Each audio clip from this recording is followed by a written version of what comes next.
지시라 무거운 짐을 주 예수 앞에 아뢰리라. 근심의 사이 날 돌아보사 내가 실고를 맡으시네. 무거운 짐을 아울러 지어 견디다 못해 쓰러질 때 불쌍히 여겨 구원의 주님 은혜의 주님 오직 예수. 내 모든 괴로 닥친 말만 주 예수 앞에 아뢰리라. 주께서 친히 날 구해주사 늙으신 사랑 베푸시네. 무거운 짐을 아울러 지고 견디다 못해 쓰러질 때 불쌍히 여겨 구원의 주님 은혜의 주님 오직 예수. 그 짐이 점점 무거워질 때 주 예수 앞에 아뢰리라. 주께서 친히 날 구해주사 내게 신 짐을 져주시네. 무거운 짐을 아울러 지고 견디다 못해 쓰러질 때 불쌍히 여겨 구원의 주님 은혜의 주님 오직 예수. 마음의 시야 무서운 죄 주 예수 앞에 아뢰리라. 예수는 나의 능력이 되사 세상을 이길 힘주시네.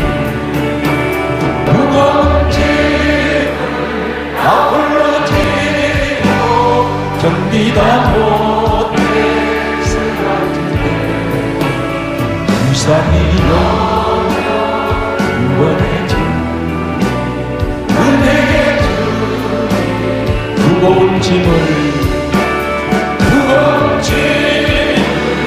아울러 지고 견디다 못해 쓰러질 때 불쌍히 여겨 구원의 주님 은혜의 주님 무거운 짐을 아울러 지고 견디다 못해 쓰러질 때 불쌍히 여겨 구원의 주님 은혜의 주님 오직 예수. 그의 마른 불같이 시들은 나의 영혼 주님의 허락한 성 간절히 기다리네. 감으로 내 마른 땅에 단비를 내리시듯 성령의 단비를 부어 새 생명 주옵소서. 반가운 빗소리 들려 산천이 춤을 추네. 봄비로 내리는 성령 내게도 주옵소서. 밤으로 내 마른 땅에 단비를 내리시는 성령의 단비를 부어 새 생명 주옵소서. 사랑으로를 내 조목이 무성하니 붉은 내 심령 위에 성령을 부으소서. 아무로 메마른 땅에 단비를 내리시는 성령의 강비를 부어 새 생명 주옵소서. 참되신 사랑의 이길 수 있사오냐. 오늘의 부족한 은혜 주실 줄 믿습니다. 아무로 메마른 땅에 단비를 내리시는 성령의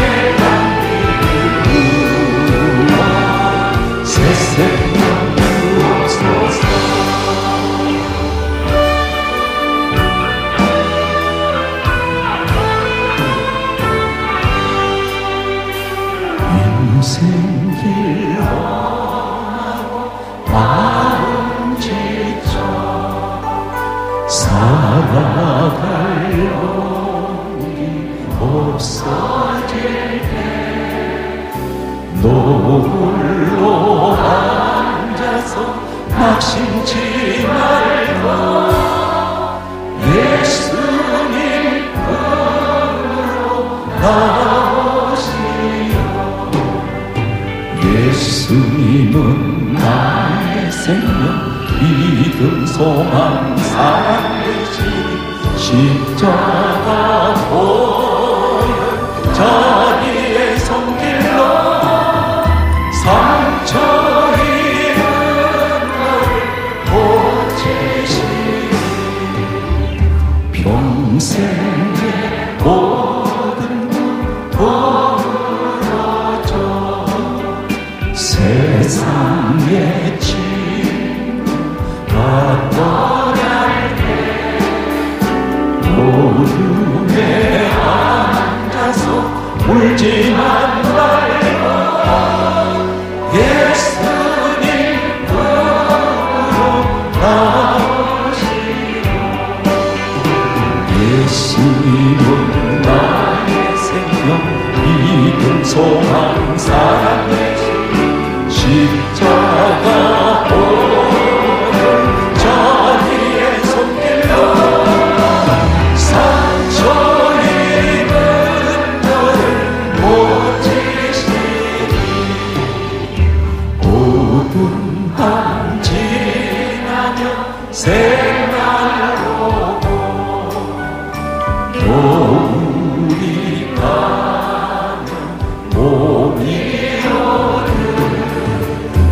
이 세상 슬픔이 지나고 나면 광명한 새날이 다가오네.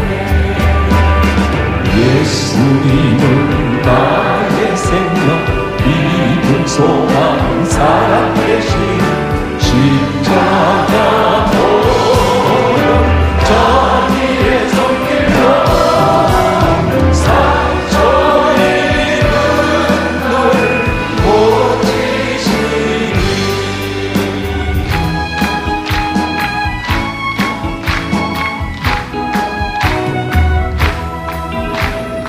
나의 길 위에서 나를 보시는 주 나의 인생 길에서 지치고 고나요 내일처럼 주저앉고 싶은데 나를 일으키시네. 일어나 돌아가 내가 새 힘을 주리니 일어나 너 돌아가 내 너를 도우리. 나의 등 뒤에 서서 나를 보시는 그 평안히 길을 갈때 보이지 않아도 지치고 돌아야 넘어질 때면 다가와서 내미시네 이루라 내가 새 힘을 주리 일어나 너 걸어라 내 나를 나의 등 뒤에서 무슨 나를 보시는 그 때때로 뒤돌아보면 여전히 계신 그 잔잔한 미소로 바라보시며 나를 촉하시네 일어나 걸어라 내가 새 힘을 주리 일어나 걸어라 내 너를 나의 등 뒤에서 예수 나를 보시는 그 때때로 뒤돌아보며 여전히 계신 그 잔잔한 미소로 바라보시며 나를 촉하시니 일어나 걸어라 내가 새 힘을 주리 일어나 걸어라 내 너를 주와 같이 길 가는 것 즐거운 일 아닌가 우리 주님 걸어가신 발자취를 밟겠네 한 걸음 한 걸음 주 예수와 함께 날마다 날마다 우리는 걷겠네 우리 나이 같은 우리 이용하고 약하나 주의 손에 이끌리고 생명길로 가겠네 한 걸음 한 걸음 주 예수와 함께 날마다 날마다 우리는 걷겠네 꽃이 피는 들판이나 험한 골짜기라도 주가 인도하는 대로 주와 같이 가겠네 한 걸음 한 걸음 주 예수와 함께 날마다 날마다 우리는 걷겠네 연단 성지의 높같이 우리들 천국에 불려 올라갈 때까지 주와 같이 걷겠네 한 걸음 한 걸음 주 예수와 함께 날마다 날마다 우리는 걷겠네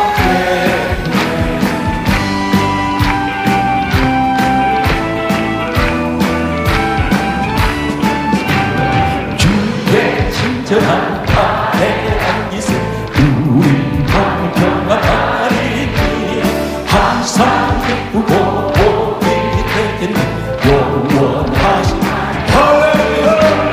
주의 그 크신 팔에 안기세 주의 영원하신 팔에 안기세 날이 갈수록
영원히 너의 주신 그 사랑으로 내 대신 이리하여 주시니 내게 하는 마음으로 주 앞에 옵니다. 나 예수 의지하고 근본 받아서 주 앞에 구한 모든 것들 얻게 섭니다. 내 대신 이리하고 이끌어 주시니 내게 하는 마음 주 앞에 옵니다.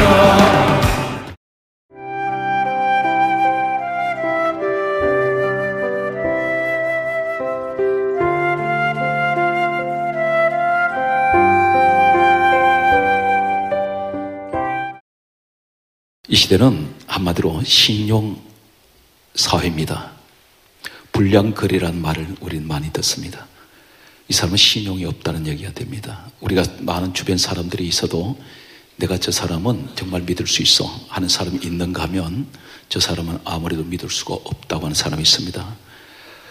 이러한 사람들 보게 되면 두 부류의 사람들 가운데 믿는 사람에게는 돈을 빌려달라 해도 아무 이유 없습니다. 빌려줍니다.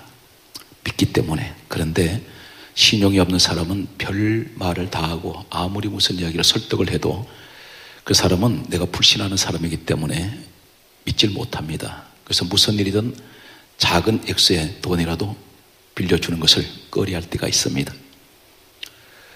우린 지금까지 일생을 앞으로 또 살아왔고 또 살아갈 때인데 평생을 사람이 살아가는 동안에 많은 실수와 잘못이 계속 거듭될 때가 있습니다. 이 실수와 잘못 때문에 때때로 내 마음에 상처를 입을 때가 있습니다. 이 상처 가운데 가장 큰 상처는 사람 관계에서 오는 상처입니다.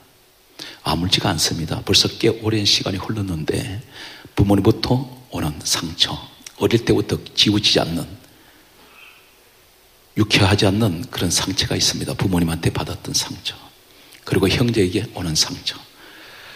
각자가 성장을 해서 사회 진출을 했는데 이제는 빈부격차가 생기기 시작합니다.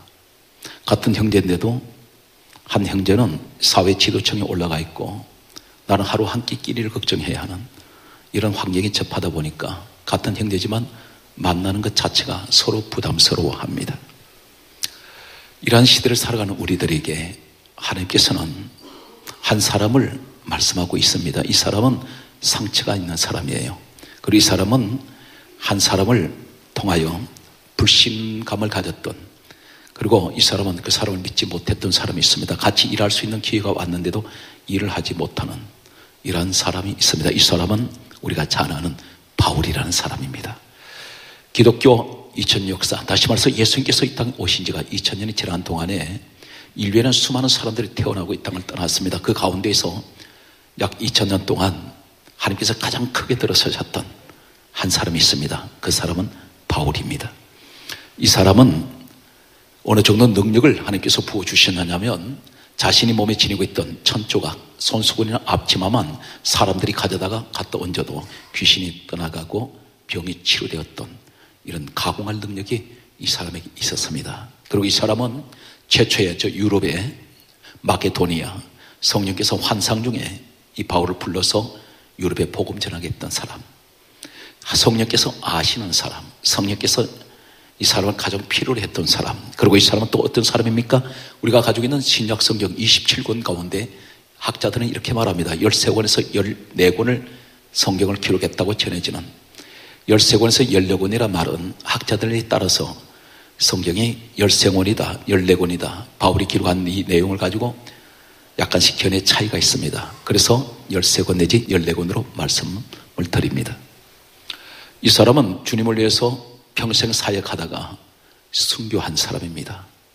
그리고 이 사람은 초대교회 가장 많은 교회를 세웠던 사람이었습니다. 그리고 가장 많은 복음을 전했던 사람, 그리고 가장 최고의 웅변가이며 율법학자이며 천재 중에 천재라고 하는, 지금도 바울이 기록했던 이 성경은 현대의 문학가들도 감탄을 하는 그런 아름다운 문장으로 되어 있습니다.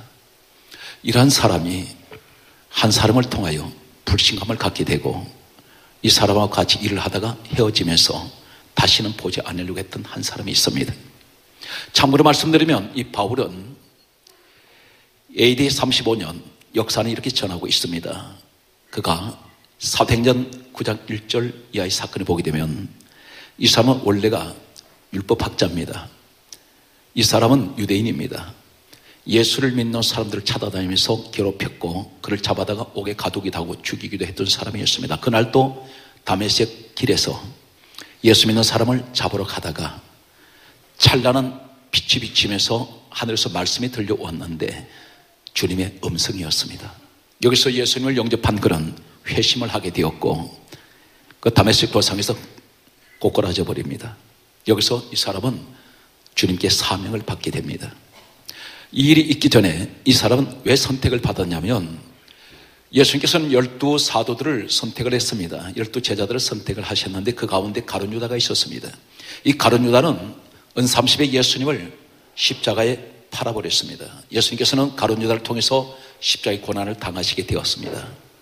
이때에 이 가룟 유다는 예수님을 십자가에 못 박도록 은삼십을 받고 팔고 난 후에 마태복음 27장 5절에는 이 가룟 유다는 스스로 목매달아 자살합니다. 자리가 하나 비었습니다. 11명만 남았습니다.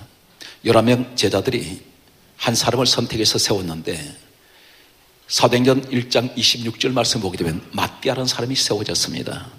이 마띠아라는 사람은 바로 사람들이 세웠던 제자입니다.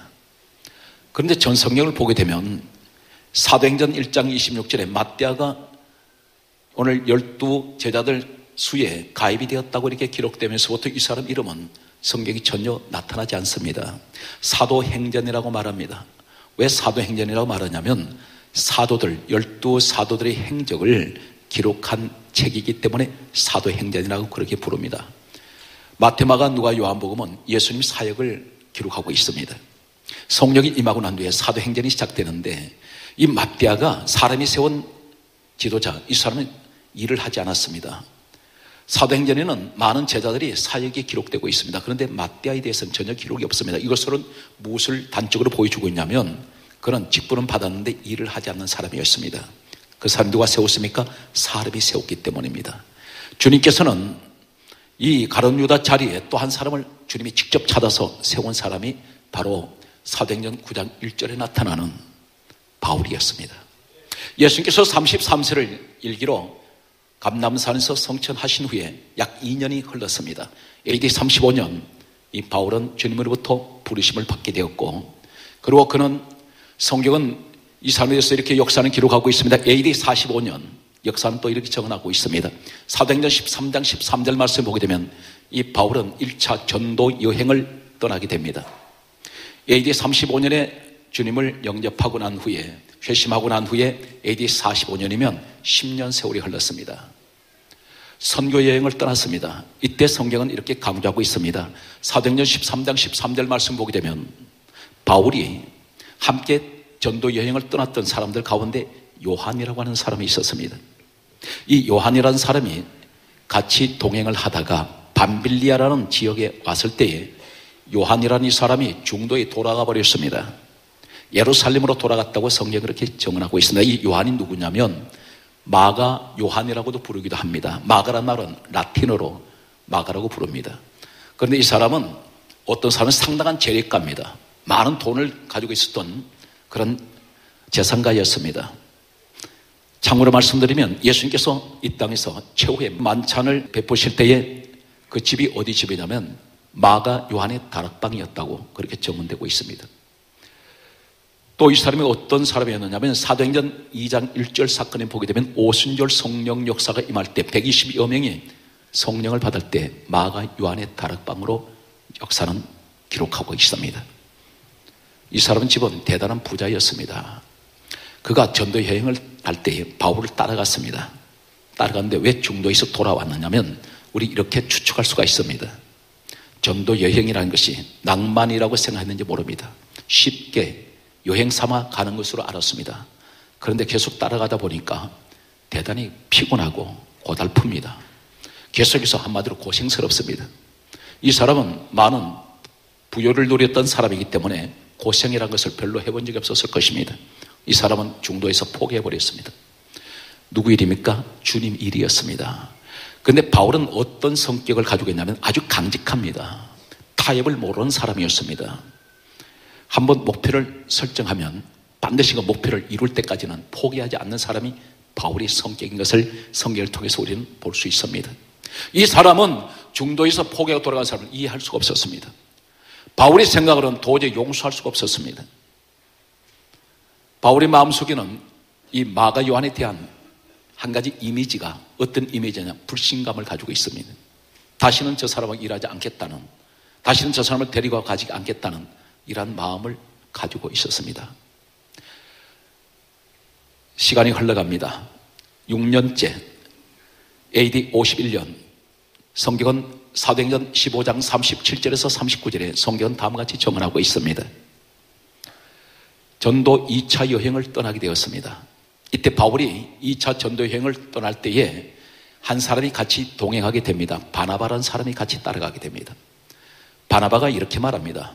사도행전 15장 37절은 뭐라고 말하냐면 마가 요한도 함께 데리고 가자 이렇게 제안을 했습니다. 바울에게. 바울이 이렇게 말합니다. 사도행전 15장 38절 말씀 보게 되면 한 가지 일로 가지 아니하는 자는 같이 가는 것이 옳지 아니하다. 6년 전에 생각을 하고 있습니다. 이 사람은 더 이상은 마가 요한을 믿을 수가 없었습니다. 1차 전도여행 AD 45년에 있고 난 후에 2차 전도여행이 AD 51년이었으니까 6년 동안 이 사람은 마가 요한에 대한 생각은 불신감이었습니다. 믿을 수가 없다는 것이었습니다. 그래서 성경은 이렇게 정언하고 있습니다. 사도행전 15장 39절의 말씀 보게 되면 바나바와 바울이 심히 다투어 피차 갈라지니라 이렇게 전하고 있습니다.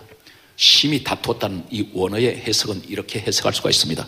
주먹다짐을 할 만큼 서로가 심각한 상태에 이르렀습니다. 그리고 피차 갈라져 버렸습니다. 목적이 어떤 것일까요? 동일한 목적입니다. 목적이 뭡니까? 전도하기 위해서. 오늘 우리 교회 안에 이렇게 볼 수 있습니다. 같은 믿음 안에서, 같은 예수 안에서, 같은 교회에서 우리가 같이 봉사하고 있습니다. 목적이 됩니까? 주님을 위하여. 주님 위해 봉사하고 있습니다. 다 같이 주를 위해서 일합니다. 그런데 때로는 의견이 정반대로 나타날 때가 있다는 사실입니다. 부딪히게 됩니다. 이 바나바와 바울은 갈라져 버렸습니다. 그리고 피차 이 바나바는 마가 요한을 데리고 그는 다른 길로 해서 전도를 하기 위해서 전도여행 떠났고 바울은 실라라는 사람을 데리고 다른 곳으로 전도여행을 갔습니다. 여기서 바나바는 이렇게 생각할 수 있습니다. 바울에게 사람은 누구에게나 실수가 있는 법인데 그것을 이해를 하고 다시 한번 기회를 주자 했는데 이 바울은 그렇지 않습니다. 한번 사람이 실수하는 것은 또 실수할 수 있는 것이기 때문에 똑같은 일을 우리는 반복할 수가 없다. 이 일이 보통 일이 아닌데 그 머나먼 여행길을 가면서 이런 사람 데려가면 안 된다. 이렇게 해서 서로가 이해가 달라졌습니다.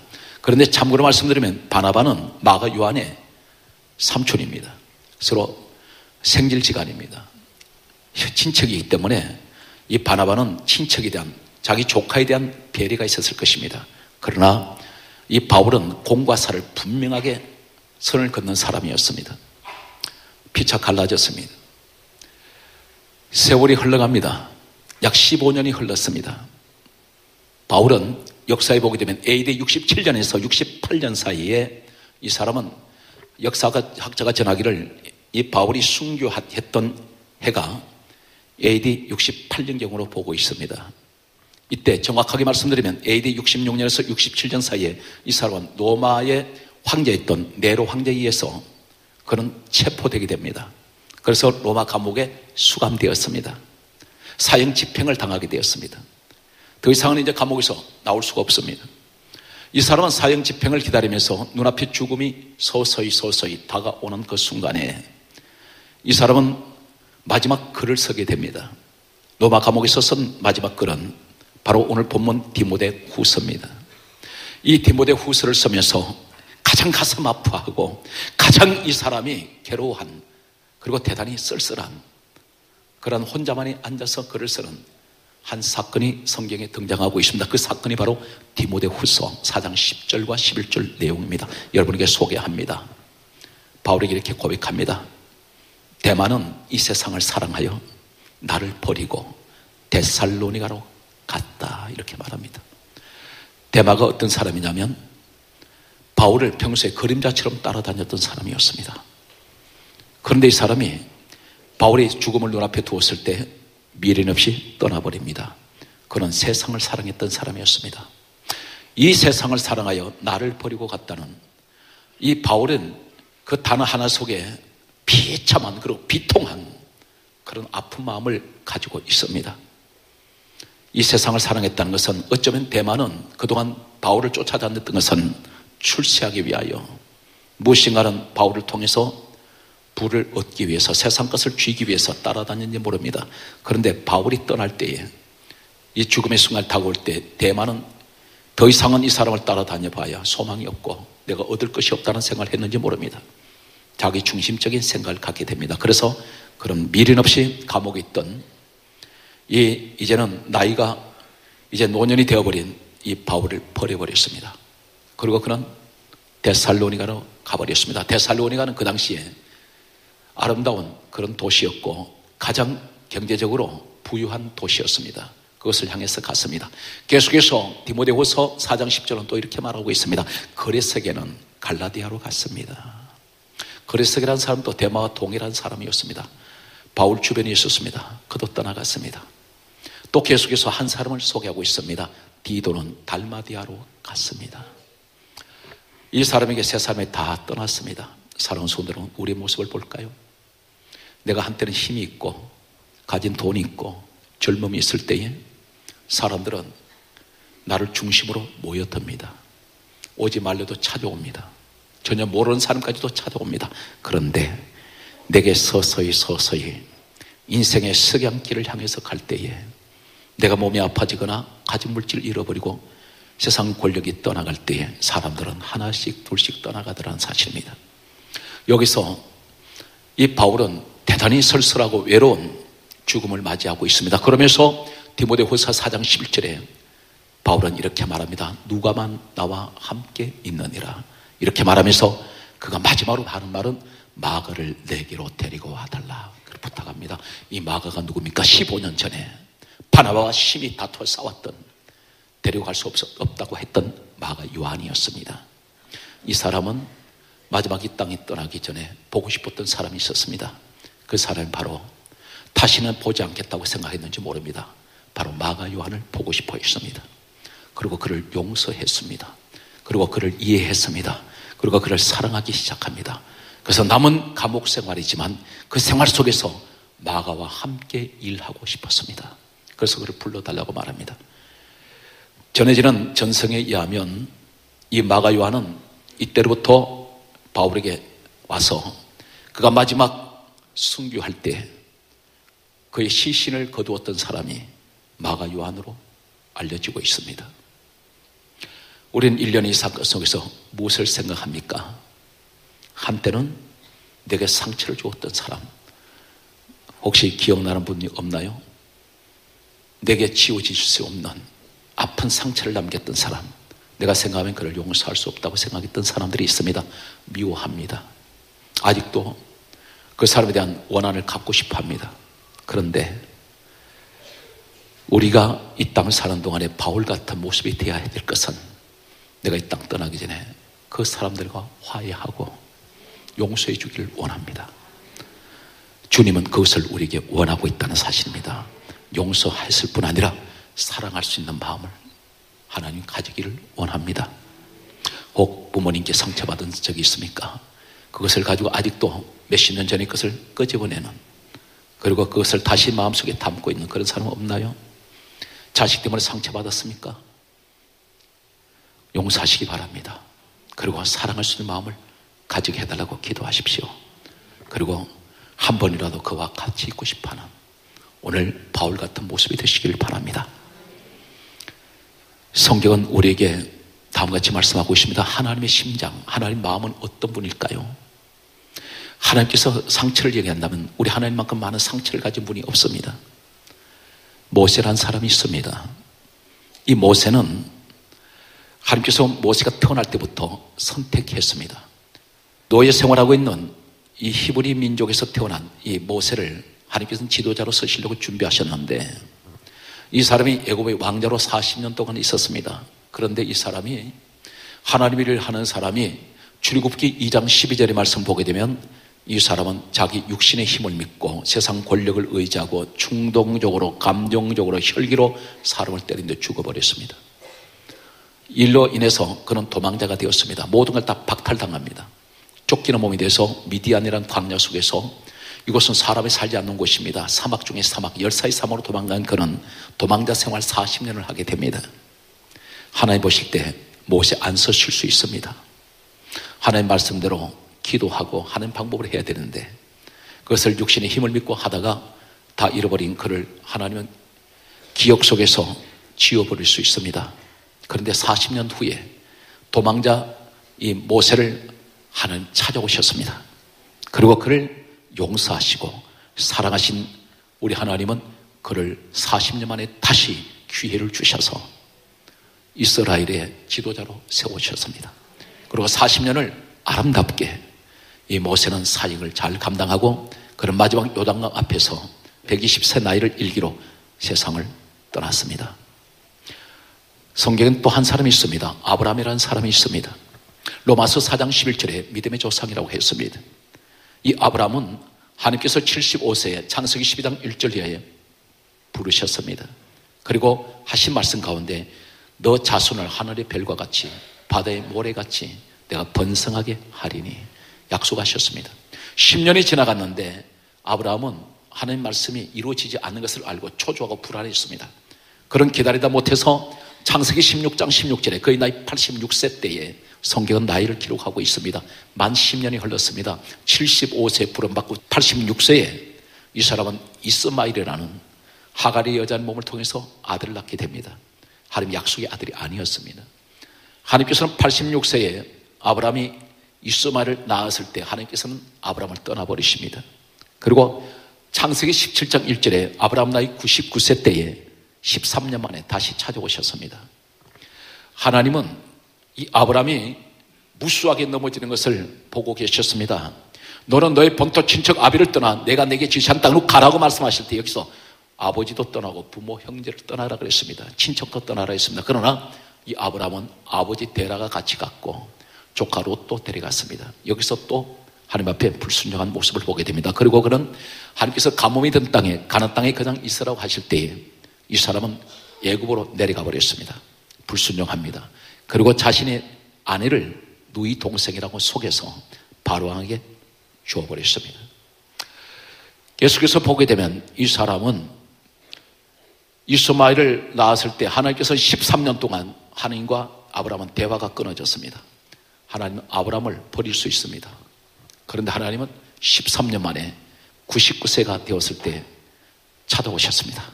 그리고 하시는 말씀이 지나간 13년 전의 일에 대해서는 묻지 않습니다.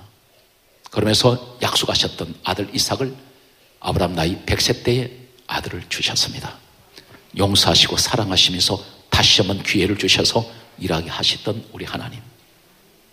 우리의 마음은 하나님의 마음이 되어야 됩니다. 성경 계속해서 말씀 보게 되면 요나라는 사람이 있습니다. 요나는 하나님께서 니느웨에 가서 복음 전환을 할 때 요나는 그것이 싫었습니다. 그래서 도망갔습니다. 도망자가 된 이 요나는 배를 타고 바다 한가운데 나갔을 때 대풍을 만나게 하신 하나님은 요나를 물고기 뱃속에 하나님께서 집어넣습니다. 그리고 그는 다시 육지에다 토해 놓으시고 니느웨에 가서 다시 복음 전하려 했습니다. 하나님은 요나를 버릴 수 있습니다. 도망가는 요나를 하나님께서 버려버리시고 다른 사람 선택하실 수가 있습니다. 그러나 하나님은 끝까지 그를 찾아가셔서 그를 용서하시고 사랑하시고 다시 한번 일을 할 수 있는 기회를 제공해 주셨습니다. 신약에 와서는 한 사람을 우리는 더 기억합니다. 베드로라는 사람이 있습니다. 최소한 3년에서 3년 6개월 동안 예수님을 따라다녔던, 우리는 흔히 그렇게 말합니다. 예수님 12제자 가운데 수제자라고 말하던 베드로고, 이 사람은 예수님께서 십자가에 못 박히기 위해서 고난당하실 때 신문당하신 그 현장에서 예수님을 향해 정면으로 욕을 하고 저주하고 부인했던 사람이었습니다. 이 베드로를 부활하신 주님께서 찾아오셨습니다. 요한복음 21장 12절은 이렇게 말씀하고 있습니다. 이리 와서 조반을 먹으라. 그리고 주님은 한 가지를 물어보셨습니다. 요한애들 시몬아, 내가 나를 사랑하느냐? 주님은 베드로를 통해서 진심으로 그 입에서 마음에서 우러나오는 사랑이라는 소리를 들으시기를 원하셨을 것입니다. 아니면 형식적이라도 그 입에서 주님을 사랑한다는 말을 듣기를 원하셨습니다.